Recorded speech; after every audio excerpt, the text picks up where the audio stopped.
Okay, so this has never happened to me before. I cannot shake off today's reading. I feel like there's more to be said on this. I've never did a reading where I feel that there's still lingering energy, and that's what I feel with this. So, in honour of that, I have to do a part two. So, part two of this reading, because it feels so strong and so powerful that I think there's more to be said and more to be shared. So, if you didn't see part one, watch part one first. And here's part two to give a bit more clarity, a bit more understanding, and anything else we need to know right here and right now in this present moment. The Magician, Hecate again. So powerful. So again, it feels like the Magician can be illusions. I feel that there's something that's got to be brought to the light. I feel that maybe there's been something or someone who has distorted this in some way, who has maybe said something to one person or maybe both parties, and they haven't had a clear picture of the truth of what's going on. And Hecate is here to bring the light to this, to bring it to the light. And there's a new moon energy again, so definitely this new moon in Virgo, which I think is about the 10th of September. I'm not sure the exact date, I'll post it underneath. But the new moon in Virgo is definitely something is going to come to light around that. And that's after the eclipses as well. So that's the first new moon after the eclipses. So really a powerful energy time. Okay, what else do we need to know? Oh, to help us? The star. The star is Aquarius energy. So this card represents hope.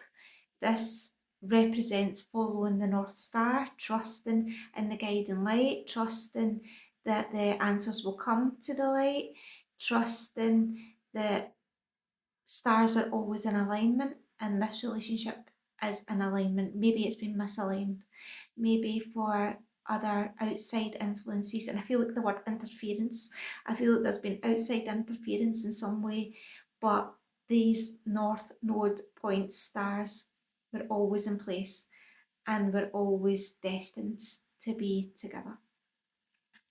Okay, what else do we need to know to help us with this? The High Priestess Persephone. There she goes again. This is so powerful, this reading. This is definitely the maiden energy. This is definitely the female energies had to go to our deepest depths. And maybe the the masculine energy was ready.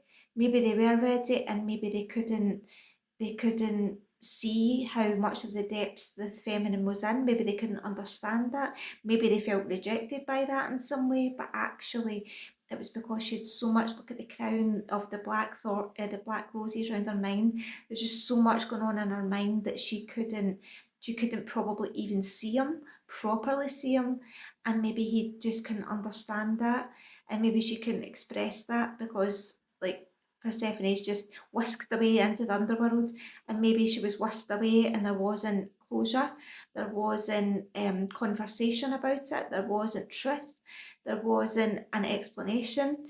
And I feel that it's definitely the feminine energy had to go to this space to be able to meet this love now because she's arisen now into the queen because Hecate's brought her to that. But maybe this was difficult for the masculine energy to see and to understand.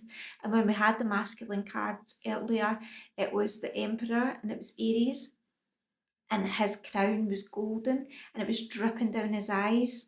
So to me, that represents that maybe there was he was chasing gold, he was chasing his work, maybe chasing coins, rather than being able to see the truth of what was happening with this maiden energy and exactly how deep and dark her depths that she was in.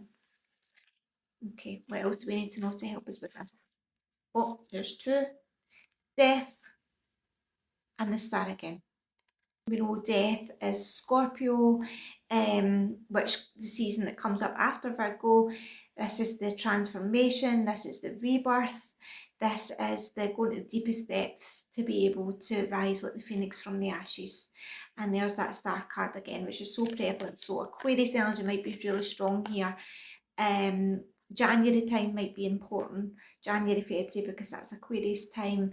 There's maybe something round about that time, and but also the stars are aligned. The death and rebirth is ready now. The stars are ready to reach for the stars, to trust in that, to hope, have trust and faith and hope and knowing and deep knowing that this was all meant, that this story was distorted in some way, definitely interference in some way from outside influence, outside party, and maybe the chasing of the goal got in the way, and maybe the deepest depths wasn't explained or wasn't confronted or wasn't able to be expressed, and so there was just a complete miscommunication and misalignment. But the stars are aligned now, and it's time for that rebirth. And this relationship feels so strong, and this reading feels so strong that wanted to come through.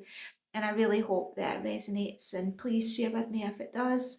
And I want to hear all about the new moon in Virgo and exactly what happens. I want confirmation and validation um, of what happens under the stars under that Virgo new moon next month, which is very exciting. So trust in the rebirth, trust that this was all, again, the phoenix rising to the ashes, going to the depth, maiden of Persephone going to the depths, Hecate here now with the bringing of the light, and the stars are truly aligned.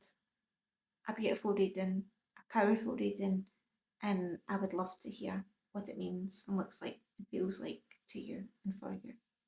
Love, love, love.